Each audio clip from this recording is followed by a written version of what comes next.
Okay, statement. Okay, marami kaming diskusyon dito off the air, no? Meron kang hinahabol just a while ago. Which one is this? Oh yeah, which was, bago magnombra ng mga tao, ito training ko sa management to eh.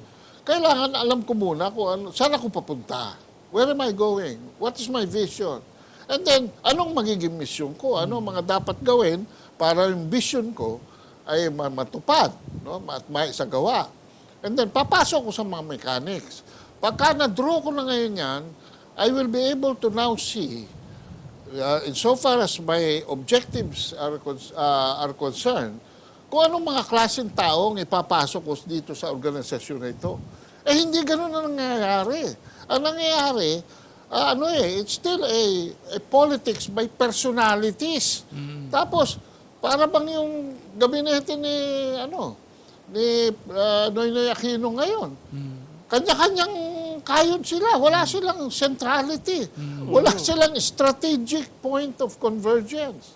Wala silang mga roadmaps pertaining to the achievement of solutions to given problems. Ang nangyayari, tulad nung kay Noynoy, mga tao muna bago yung gagawin ng tao. Gagawin ng tao. Di ba? Anong mission? Ang isang bagay doon, he wanted to project that he is a healing president of some sort. So he wants to build a coalition government. No? And in the process, nagkakaroon ngayon ng hodgepodge doon sa kanyang mga appointments. So this is a coalition government in form, not in substance. No? Ang problema, nakakaproblema na siya sa inner core niya ngayon. Kasi yung mga kasama niya sa kampanya, medyo dumidistansya na. Yung iba. Kasi meron din mga pinangako sa tao yung mga yon. I mean, yan si Pastor Kibuloy. No? Yan ba naman, papasok sa pagbibitay ng mga tao? I mean, siyempre, bibitay ng mga tao. Death penalty. Teka muna, hindi ba saan mapapunta ito? So, one step back ka muna eh. Sunny Dominguez, paano ko ma-implement yung finance strategies ko, yung 8-point ko dyan? Papasok yata mga komunista, wala namang gagawin niya kung hindi mag-raise ng pondo para bumili ng armas. Yung isang malinaw na schism sa loob was yung economic program na nag-react ang Ibon Foundation, which correctly naman, they are still sustaining their consistently the same economic program. Samantalang yung neoliberals, ay ganyan din po, 100% foreign ownership, gusto nilang ibukas sa ang mga korporasyon, pati pag-aari ng lupa, as if that is a solution. Which is also very popular to a lot of people, but they forget the other option is socialization and nationalization of strategic assets. I'll give you an example. No? Biglang lumabas itong yung steel industry daw, i-rebuild. Mukhang narinig ko yung tugtog ni R.J. Jacinto, yung Jacinto Steel. Kasi, this is not the right time. Rock and roll. This is not the right time to talk about the steel industry dahil bagsak. Krisis ang lahat ng steel industry sa India, sa China, sa Europe. Tapos, number 2, very important, Mr. R.J., baka akala nyo, lulusot kayo dito. The steel industry, you remember the Bessemer process. That is still, yung electricity ang nag-produce ng steel. Yung kuryente natin is 3 times higher than China. How can you produce competitive steel? You have to go back mukhang itong si R.J. Jacinto na binalak noon na nakawin yung PNP building sa Buendia, di ba? Nung panahon na ni... Gusto makabawi. Mukhang may mga gimmick na naman yan. Yung isang latest pronouncement na sinasabi ni Ginoong Duterte, na hindi niya lahat tatanggalin, no? Yung mga economic managers na nandiyan dyan. So, yun na isang indication na he will continue the same economic program. CCT, for example, itutuloy. Yes, itutuloy yan. Baku! Sakit ng pangako dyan. Yung CCT. Dalawang pangako, masakit dyan. Ang gusto kong marinig ay yung full implementation ng agrarian and fishery, agriculture and fishery modernization. At hindi lang yun. To the tune of the equivalent, kasi ang law mandated 17 billion a year. after the first year. Okay. And that was in 1997. Hindi alam ng Ang marami yan. equivalent ngayon yan, 30 billion. Okay. Mr. Duterte, dyan po kayo dapat magsimula. Diyan kayo dapat magsimula dahil 70% ng tao dito sa Pilipinas depend on agri-fisheries Diyan bang, for yung- their livelihood. Diyan ba yung party list na Abyag naka-dedicate? Abiyag, agri, maraming party list na dyan. Yan ang imbitahin tinutulak. natin na maitulak yan. Yan ang tinutulak. Sige, dito. Meron naman silang sinabi tungkol sa Anong sabi? agricultural Anong sabi? development. No? Ang problema doon, bakit mag-focus ka nga sa agricultural development pagkatapos ang ilalagay mo nga si Pinyol. No? Oo, yun ang isang Tsaka question. may- natin Bakit dyan. may mga email sa akin, may text na bakit hindi mga tulad ni William Dar Yes, na, William Dar. na kinuha ng India para mamahala ng kanilang agricultural development, Yung talagang Alam na, well-rounded and comprehensive ang understanding. Tapos itong si Nene Pimentel, atat na atat sa federalism. Sana ilalagay. Oo, ewan ko Wala saan pa naman. lalagay. Oh, sige, you were going to talk about federalism. Oo. Yeah. Ang problema rito sa federalism, ang emphasis nasa change of form of government. With due respects to my friend Ferdi Passion, tinext ako kanina umaga, hindi change of form of government ang kailangan natin. Ang change ay kailangan very basic. In the very basic way that we are governing our people. Yeah. It's a systems change. No, tama yan. Very important Oo. point. And Pero I will ang add, federalism lang, sabi ni Ginoong Ferdi Passion, ang flip side niyan, passage of the BBL. Para tayo, magbigay na ng mga teritoryo, pinamigay na ni Pinoy ang Scarborough Shoals. Si Duterte naman daw, pamimigay ang Maguindanao ba? sa Malaysians at saka sa MILF ang Mindanao. yeah, well, itong issue I also Hindi was pa nila napag-uusapan ng matino, banat na sila, hip Yeah, shooting, itong shooting. federal wala. and Okay, parliamentary, coral. I had a long running discussion on Facebook also. And sabi ko, form yan. May mga palpak na federal governments in the world na may palpak na presidential. No? So, forma lang yan. Ang essence ang question. And essence is the relations of power. Sino may poder?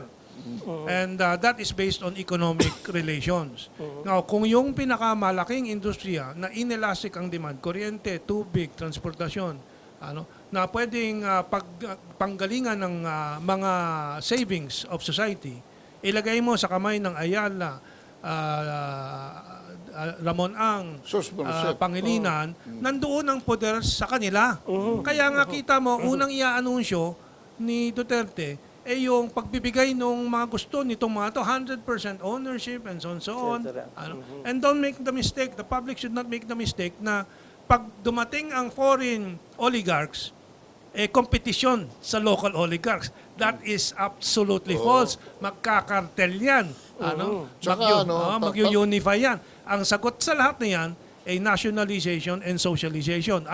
Isang ehemplo ng socialization, sana maintindihan ng publiko, kung kayo ay Meralco consumer, kayo buwan-buwan nagbabayad, dapat yung binabayad nyo ay pumupunta din sa stock ownership Yes. para agad-agad yung tubo doon either i-retain sa Meralco para mag-expand yung inyong asset na stock holding o ibalik sa iyo. Precisely. And therefore, agad-agad bababa ang halaga ng kuryente. Yun ang ibig sabihin para sa bawat tahanan. And agad-agad may dagdag na laman ang bulsa ng taong bayan. Yun di ba? yung isang Kailangan doon. imbitahin Kaya mo rito yun ang si maganda Archie. sana na isang development-oriented yung ilalagay sa DILG. No? Dahil for the longest time, ang local governments, ang thinking nila, regulatory lang yung kanilang role, no? Hindi developmental. So kailangan ni Ginoong Duterte na ang kanyang DILG secretary ay hindi the usual na ang thinking regulation, kung hindi development. Yung sinasabi niyong socialization and nationalization of certain enterprises, magagawa yun ng mga local governments, no? By simply amending the LGC, no, the Local Government Code, and without resorting to a change in the form of government, of shifting to federalism, no? Well, there was a- Nasimulan na yan ni Jesse Robredo. Meron na. About It's on stream. about federalism, maraming hindi nakakaunawa na it will add a new layer of governance. Yes, Therefore, yes. gastos na naman Yes. yan. Ano? It does not change the essential principles of governance tulad ng decentralization, local government code, may ARM, pero ang patuan ng naghari. Oo, Yun para ba, nagbago ng maintindihan nung, lipunan nila? maintindihan, yung role ng maintindihan ng national mga government, nakikinig, Kamentong, magkakaroon kang national parliament, meron kang state State parliament, parliament, meron regional. kang provincial board, meron kang municipal board, meron kang barangay board. Dadami ang linta sa Ang lipunan dami, natin. lahat ng Nakasubsob sa kikitain gobyerno. ng gobyerno pupunta lang sa sweldo ng lahat ng tao. Kaya nila. nga yan Dadami ang- ang order ng karaoke. Oo. Kanina, Kalat niya sa mga barangay. meron kang ipapaliwanag habang si Lito mas malakas ang boses at nakalagpaso. Alam mo yung federal form kasi parang ano yan eh. Sabi kasi large scale gerrymandering yan. Sabi kasi ni Armand Armas Jr., Armand Armas. Okay. federalism is the next Philippine disaster. Basahin po ninyo, Mr. Duterte, yung libro na yan. Well, again, I will remind the audience, ang tema natin in this last segment is vigilant collaboration. Collaboration. We are willing to work. Yes. We're willing to work to help the government. Of course, that's what we want. That's why you... Ako, thinking ko sige. ngayon, Oo. nung panahon ni Noynoy, talagang bati ko sinaabot nila sa akin. Ako na isa sa pinakamaingay. Ngayon, miski na sinong bobo ilagay mo dyan, Mr. Duterte, papasukin ko yan at magpo-propose ako ng tulong. Dapat Kasi wala nang panahon. 30 million na ang below poverty line. Magtulong-tulong na tayo. Ngayon, kung i-snabin nyo kami and all that stuff, well, that's another thing. Pero kami, vigilant, collaboration. Yes. In fact, I'm already proposing that he undertakes a cultural transformation program. Kasi yung mga sinasabi niya na, yung karaoke dapat hanggang alas 10 lang, o dapat may liquor ban, dapat ang mga bata nasa bahay na, ng ganitong oras, tigilan yung ingay, etc. Kultura yan ng Pilipino na kailangan nating baguhin. Ano? So, a massive, comprehensive cultural transformation program Baka hindi should be first in his agenda. may Baka hindi contribution. bawal-bawal ang kailangan, kundi a redirection and a Yes. funneling for productive Precisely. output. To collaborate with the leadership now, incoming leadership, let me suggest, since gusto niya pagbibitay, instead of lethal injection, yung napabalitaan natin, dahil daw, anong dahilan kung bakit gusto nilang pagbibitay? Galitsera pa. Para public impact siguro, number one. At sabi nung iba, makakatipid daw dahil lubid lang. Bakit ka ba bibili ng lubid? Magpukot na lang tayo ng ulo tulad ng ISIS. Tama. May dugo pang makikita ang publiko. May gugulong Gugulong pa yung ulo. So I suggest beheadings, public beheadings. Pero, of course, that's Showbiz lang naman yan. Ikaw naman, nandala ka na. Showbiz lang ang dating. Hindi, pero Ito ako, no? that is yung- Teka, yung- pare. Kailangan may stenographer na siya. Bakit? Narinig ko siya nung kampanya. Ayaw niya ng CCT. Ngayon, gusto na niya ng CCT. sabi niya, pupunta Tapos- siya ng Vatican, tapos ngayon ayaw na niya ulit. Tapos, yung traffic sa EDSA. Takbo ng sasakyan, 25 kilometers lang sa EDSA. Ang gagawin daw niyang speed limit, 60. Paano? Wala na nga Oy, sa madaling mapuntahan. araw naman pwede kasi. Nakakatakbo ko ng... Okay. Nakakatakbo ko Tama. 70. Nabasa ko. Kasi si Carmen Pedrosa, supporter ni Duterte, supporter ni Fidel V. Ramos. No? May bagong libro siya, laban kay Imelda, yung The Verdict. Sinasabi niya doon sa libro na hindi talagang nagkaroon ng paghuhusga kay Imelda. Kasi sinasabi daw ni Imelda, walang paghuhusga sa kanya. I don't know. Haven't read the book. No? Pero ang kaibigan niya na si Cunanan, Belinda Cunanan, nag-Facebook sa kanya. Abisuhan mo naman yung sila Duterte na yung kanilang mga public pronouncements, ingat-ingatan nila dahil doon nasisira na kaagad yung incoming administration. Tulad nung sinasabi mo, tulad nung pagbabanggit ko, yung pagbibitay. Ano bang klase yun, di ba?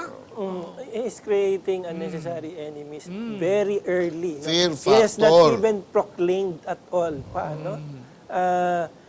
Sinabi niya na kagad yan tungkol sa death penalty. Natural, ang simbahan ngayon talagang, sandali ha. Oo. We're open to work with you, but don't start making all these things na Ano agad-agad. simbahan? Si Erap lang eh. Ano sabi ni Era? Sabi niya, masyado naman yata yung bihid, Yung yung hanging, hangin. oo. Sobra naman yata yan. Hindi kasi nagsabi Ibalik na natin ang, that nagsabi penalty, na ang okay. CBCP tsaka yung Commission on Human Rights na hindi pwede ito basta dito tayo sa punto, Kamentong, na kailangan kunin natin yung sentiments, no, collective desires ng lahat ng tao. Tapos na ang eleksyon, Okay. no? Is- Short of proclamation, dapat lahat Tapos kunin na ang mo kampanya. na. Oo. Dapat kunin mo na lahat yung collective sentiments natin para we can move forward na maayos. Hindi yung gagawa ka na naman ng mga pananalita na unnecessarily gumagawa ka ng kaaway na dapat sana Okay. ay Uy, kaibigan mo. Title ng libro ko yan. ano yan? Right now, Duterte is creating a problem for every solution. Okay.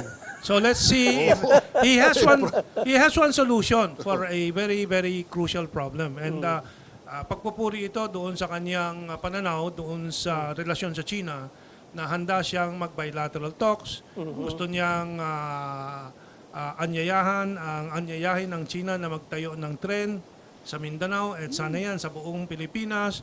So we continue to encourage that, but that will also be defined by the Foreign Affairs Secretary that you will appoint. If you appoint another American like si Del Rosario, ay may problema na naman dyan. Hindi, kung si Yasay nga yan, tutulungan ko si Yasay. Si Yasay, okay, maybe Pero we should... basahin muna niya yung libro ko. Dahil Pero- binasa ni Digong ang libro ko, sir. At this point, tutulak Sige. na natin na dapat si Senator Kit Tatad ang ilagay niya sa DFA. Of course, Senator Kitatad is very qualified and statesman with vast experience and credibility. And at the very least, si Clarita Carlos should be placed as a National Security Advisor, if not DND Secretary. No? Well, maraming options din dyan sa defense, no? Ako, dami magagaling na Pilipino. Okay, we have our last 60 seconds. What is the most important message you would like to convey? Let's Para start sa with you. akin, para sa akin, nakatutok lang ako sa dalawang bagay. No? Pagkain at trabaho. Yan muna asikasuhin.